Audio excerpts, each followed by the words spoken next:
Final game sees 13th place Bournemouth playing host to 7th place Tottenham Hotspurs, and Bournemouth they beat Wolves in their last match in large part down to Kluivert's hat-trick.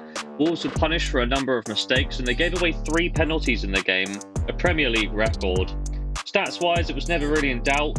Bournemouth had 3.19 XG to Wolves' 0.45, and if you're playing a side that gives you 3 penalties, well, you're going to go on to win the game. In terms of form, this result did break a 2-game losing streak for the Cherries, and they're now back to winning ways. They play a Spurs side who are coming off a draw in their last game. After a fairly poor first half, it was actually Spurs that got the breakthrough against a run of play thanks to Brennan Johnson.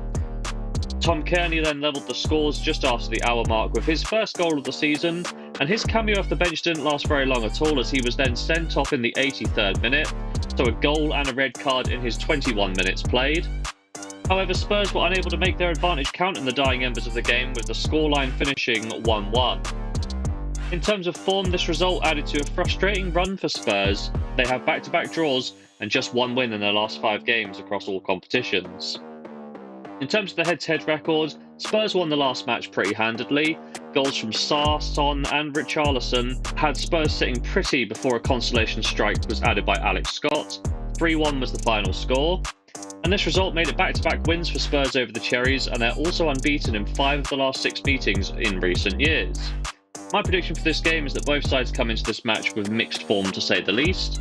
You never quite know what you're going to get with Bournemouth or Spurs, so I'm going to avoid picking a side here, but I think we're in store for goals. Bournemouth have seen over 2.5 goals in each of the last 4 matches and in 3 of their 4 home games this season, whereas Spurs, they saw over 2.5 goals in each of the last 6 matches ahead of the Fulham game. When we look at the head-to-head records, 3 of the last 4 matches have seen at least 3 goals scored. So with all that in mind, I'm going to back over 2.5 goals for a full stake in the final bet of today's episode.